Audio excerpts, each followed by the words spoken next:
Hello friends, नमस्कार। देखिए, आज मैंने अपने तुलसी के पौधों को थोड़ा सा शेडी एरिया में से बाहर निकाल के रखा है, क्योंकि अब धीरे धीरे गर्मी आ रही है और अब इसको शेड में रखने की ज़रूरत नहीं है। एक बात और है इसमें, जब हम लोग सर्दियों के बाद इसको शेड में से थोड़ा सा धूप के एरिया में रखते हैं, तब इसको एकदम से बाहर मत निकालिए। पहले 2 घंटे की धूप दीजिए, फिर 3-4 घंटे की, फिर अगर आपको खुले में रखना है तो खुले में रखिए। लेकिन जब ये ध्यान रखिएगा, जब बहुत तेज़ धूप हो चलाने वाली, और जैसे पिछले साल हुई थी, तो इसको फिर से हम लोग को थोड़ा सा शेड देना पड़ेगा ताकि इसके पत्ते हरे भरे रहें। तो इस बात का विशेष ध्यान रखिएगा आप लोग। जब सर्दियाँ आई थी, उससे पहले मैंने एक वीडियो बनाया था कि सर्दियों में कैसे केयर करें इस पौधों की। तुलसी जी को बहुत बचा के रखना पड़ता है। जैसे आपको बताया था वैसे ही मैंने भी इसकी केयर करी है। देखिए, स्वस्थ बना हुआ है बिल्कुल ही, और इस पर मंजरियाँ अब आ चुकी हैं। अब गर्मी के लिए केयर दूसरी होती है, वो मैं आपको बताना चाहती हूँ कि गर्मियों के लिए क्या केयर करनी है हम लोग को, ताकि हम लोग की तुलसी का पौधा सदैव हमारे साथ रहे और हरा भरा रहे और घर को महकाता रहे। देखिए, मैं सबसे पहले बताती हूँ। सबसे पहले काम है, जो भी मंजरी आ गई हैं उनको सब कटिंग करना है। कई लोग कहते हैं कि कैंची से नहीं काटना चाहिए, हाथ से काटना चाहिए। वो उनका कथन भी सत्य है, लेकिन जब हम बहुत ज़्यादा मात्रा में तुलसी को लगाते हैं तो ऐसा संभव नहीं हो पाता है। हमको कैंची का सहारा लेना ही पड़ता है।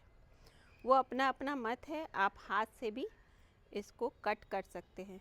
वो अपनी अपनी सबकी धारणा होती है। देखिए, मैंने मंजरी काट ली है, मतलब और काट दूंगी मैं। मंजरी का भी हम लोग बहुत उपयोग कर सकते हैं। इसकी चाय बना के पी सकते हैं, और मेडिसिनल जो हैं इसके बेनिफिट बहुत ज़्यादा होते हैं। बुखार इत्यादि में इसका काढ़ा बना के पी सकते हैं हम लोग, जो कि बहुत फ़ायदा करता है। इसकी मंजरी काटने के बाद आप इसको मंजरी को रख भी सकते हैं, काफ़ी दिनों तक इस्तेमाल कर सकते हैं, चाय वाय में डाल सकते हैं।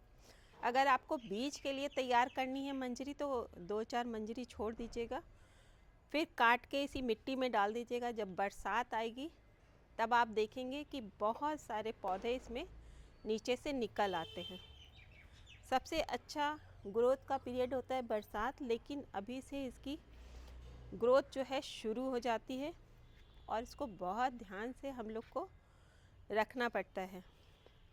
इसके बाद मैं बताती हूँ, ये देखिए, मैं ये जो मिट्टी है इसको मैंने गुड़ाई कर ली है। ऐसे आप गुड़ाई कर लेंगे। मैं ग्लव पहन लूँ,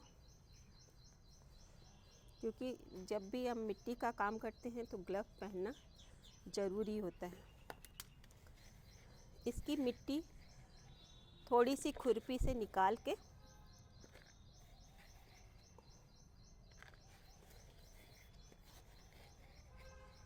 इतना खाली कर लें, किनारे किनारे का हिस्सा, क्योंकि अब हम लोग को तुलसी जी को अपनी खाना देने का टाइम आ गया है। क्योंकि वो अब समझिए कि उठ गई हैं और अपना ग्रोथ लेंगी। इस समय पे हम लोग को क्या करना है, देखिए, ये जो है ये इतना भर के, ये मैंने गोबर की खाद ली है, अब मैं इसमें डाल रही हूँ। आप गोबर की खाद, वर्मी कंपोस्ट कुछ भी ले सकते हैं। देखिए, ये हम लोग इनको खाने के तौर पे देते हैं, और वो बहुत अच्छे सा हम लोग को लीव्स प्रदान करती हैं, जो कि बहुत ही कारगर है। उसके बाद हम लोग क्या करेंगे, उसके बाद जो मिट्टी हम लोग ने निकाली थी वो इसके ऊपर डाल देंगे। अगर आपको लगे रूट बॉन्ड ज़्यादा है तो पूरा गमला निकाल के, जैसे हम लोग रूट बॉन्ड ठीक करते हैं वैसे ही आप इसको कर सकते हैं। मैंने वीडियो और भी डाली हुई है कि जब गमला भर जाता है तो उसको कैसे सही करें। देखिए, ऐसे आप डाल सकते हैं। उसके बाद इसको जब पानी देंगे, जब पहली बार, तो पूरा नीचे तक बह जाए इतना पानी देंगे, पूरा गमला गीला हो जाए। और हम पानी की बात करें, कैसे पानी देना है, जब 1-1.5 इंच की मिट्टी सूख जाएगी, 1-2 दिन में सूखेगी, उसके बाद फिर से पानी देना है। और पानी का विशेष ध्यान रखना है। हम लोग को ऐसा नहीं करना है कि रोज़ थोड़ा पानी दें, और गर्मियाँ इतनी हैं सूख जाता है।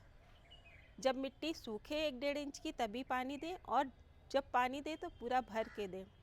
कई बार ऐसा होता है कि हम लोग पानी देते हैं, पूरा नीचे जड़ तक नहीं जाता है, तो वो फिर पौधा ख़राब हो जाता है।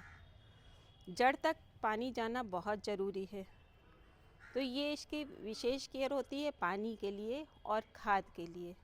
और समय समय पे मंजरी काटते रहेंगे तो ऊपर ये ग्रोथ बहुत अच्छी ग्रोथ ले लेगा। देखिए कितना अच्छा बना हुआ है। रामा तुलसी है, श्यामा तुलसी है मेरे पास, और भी तुलसियाँ पीछे लगी हुई हैं हमारे। मरवा तुलसी वगैरह है, नींबू तुलसी है, काफ़ी सारी वैरायटी आती है तुलसी की। आप इसको लगा सकते हैं अपने गार्डन में। और तुलसी जहाँ भी लगी रहती है ना, वहाँ का वातावरण बहुत शुद्ध और बहुत महकता है। तो इसको आप अपने गार्डन में बहुत तादाद में ऐड करिए तो बहुत अच्छा रहेगा। और ये पौधा हिंदू मैथोलॉजी में बहुत ही शुभ पौधा माना गया है। हम लोग इसकी पूजा करते हैं, और इसकी एक पौराणिक कथा भी है तुलसी दल के ऊपर। तो मैं आपको अभी बताऊंगी लास्ट में कि क्या कथा है इसकी। बहुत अच्छी सी है, आप सुनिएगा।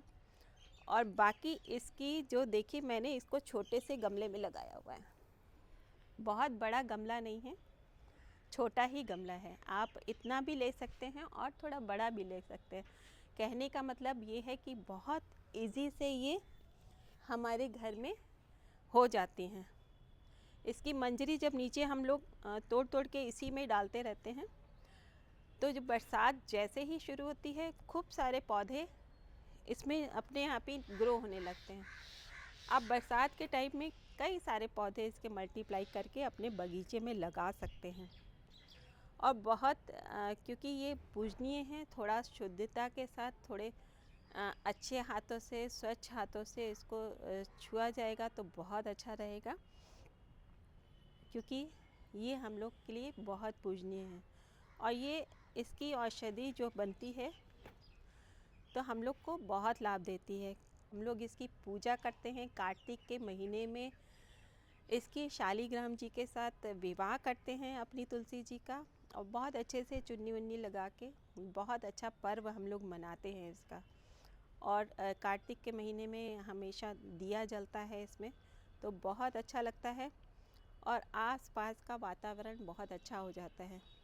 इनकी जो पत्तियां हैं उसको काढ़ा बना के पीने से बुखार में, जुखाम में बहुत फ़ायदा करता है। श्यामा तुलसी और रामा तुलसी और कोई भी तुलसी सब बहुत अच्छी होती हैं। इसका उपयोग आप लोग कर सकते हैं। और इसकी मिट्टी के बारे में बात करें तो मिट्टी जब भी हम पौधा लगाएं तो मिट्टी बहुत भुरभुरी होनी चाहिए। देखिए मेरी मिट्टी बहुत ज़्यादा भुरभुरी है। और पानी की मात्रा का विशेष ध्यान रखें, ना ज़्यादा हो ना कम हो। ज़्यादा होंगी तो इसकी जो जड़ें हैं वो सड़ जाएंगी, और नीचे तक पानी नहीं पहुंचेगा तो सूख जाएंगी। विशेष हम लोग को ये ध्यान रखना पड़ता है। और इसकी खाद अब क्या डालनी है, एक बात तो हमने खाद डाल दी है, और 1 महीने बाद, क्योंकि हम लोग गमले में लगाते हैं तो इसको पोषण जो है हम लोग बार बार देते हैं। महीने भर बाद फिर से, जो मग्घा मैंने आपको दिखाया था, अभी तो मैंने पूरा भर के डाला है, महीने भर बाद इसका आधा मग्घा भर के कोई भी खाद फिर से डाल दीजिए। हर महीने थोड़ी थोड़ी खाद इसमें डालते रहिए, क्योंकि ग्रोइंग पीरियड है। सर्दियों में बस खाद नहीं डालते हैं, ये विशेष ध्यान रखिएगा। और खाद में मैं एक और चीज़ बताती हूँ, ये सीवीड ग्रैन्यूल है, इसको भी आप डाल सकते हैं और ये बिल्कुल ही ऑर्गेनिक है। जैसे इतने बड़े गमले में 10-12 दाने आप चारों तरफ डाल देंगे तो ये बहुत अच्छे से हरा भरा आपके साथ रहेगा। और हाँ, इसमें कीड़े भी बहुत जल्दी लगते हैं। अभी मेरे तो नहीं हैं कीड़े, लेकिन जब कीड़े लगते हैं तो मैं उसका उपाय आपको बताती हूँ। काले काले भुनगे से जो इनमें चिपक जाते हैं, डंडियों में चिपक जाते हैं, तो उनके लिए क्या करना है, सबसे पहले तो बिना किसी दवाई के, बिना किसी चीज़ के सादे पानी से, ये देखिए सादा पानी है ये मेरे पास, इससे बहुत अच्छे से उस एरिया पे ऐसे करके आप मारेंगे तेज़ धार से, तो वो खुद ही निकल जाते हैं। कई बार बहुत ज़्यादा तादाद में हो जाते हैं, तो उसके लिए हम लोग को ऑर्गेनिक दवाई वगैरह छिड़कनी पड़ती है। मैंने घर में ही बनाई हुई है। ये क्या है, ये खट्टा मट्ठा लेके और तांबे के बर्तन में मैंने इसको भिगोया हुआ है। 10-12 दिन बाद ये तैयार हो जाता है, क्योंकि दोनों का रिएक्शन होता है, तांबा और खट्टा दही का, तो बहुत अच्छे से ये जो ऑर्गेनिक दवाई है तैयार हो जाती है और इससे कुछ नुकसान भी नहीं होता है, बहुत अच्छी होती है। आप इसको छिड़क सकते हैं या महीने महीने में वैसे भी थोड़ा बहुत छिड़क देंगे, तो इसको डालने से कोई नुकसान नहीं है। हम लोग इसकी पत्ती तोड़ वोड़ खाते हैं, इसलिए कोई भी नुकसान नहीं होता है। आप ऐसे छिड़क दीजिए तो कीड़े लगेंगे ही नहीं।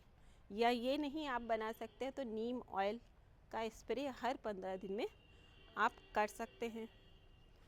तो ये कीड़ों की बात हो गई। और देखिए, मैंने बताया था इसके लास्ट में जो है मैं इसकी कथा बताऊंगी। छोटी सी कथा है तुलसी दल की। एक बार सीता जी ने अपनी रसोई सजाई और उसमें हनुमान जी को बड़े प्यार से बिठाया, आसन लगाया, बहुत अच्छे अच्छे पकवान बनाए, उनको खिलाया, तो उनको बहुत अच्छा लगा। और वो सीता जी अपने हाथ से बनाती जा रही थी, वो खाते जा रहे थे। एक टाइम ऐसा आया कि सारे भंडार वगैरह खाली होने लगे, तो सीता जी ने राम जी की तरफ देखा कि क्या करना है, तो उन्होंने इशारे से बताया कि इसका उपाय तो तुम्हें ही सोचना पड़ेगा। तो उनको तुलसी का पौधा वहाँ रखा था, उन्होंने तुलसी का एक पत्ता तोड़ा और उस पर राम लिख के उनके खाने में ऐड कर दिया। जब वो उनके अंदर गया तब उनका पेट एकदम से भर गया, कहने लगे मेरा पेट अब भर गया। तो ये इसके पीछे कथा है। तो इसलिए जब भी हम लोग हनुमान जी को प्रसाद चढ़ाते हैं तो तुलसी दल का प्रयोग ज़रूर करते हैं, इससे वो जो प्रसाद है स्वीकार कर लेते हैं। ये हम लोग की मान्यता है। तो पौराणिक मान्यताओं के साथ थोड़ा थोड़ा जुड़े रहिए और यही संस्कार अपने बच्चों को दीजिए, तो बहुत अच्छा रहता है। और तुलसी हम लोग के लिए बहुत पूजनीय है, इसको अपने गार्डन में ज़रूर ऐड करिए, आप देखेंगे वहाँ का वातावरण बहुत अच्छा हो जाएगा। तो ऐसे ही गार्डनिंग करते रहिए, हंसते रहिए, मुस्कुराते रहिए, स्वस्थ रहिए। Happy gardening friends, thank you.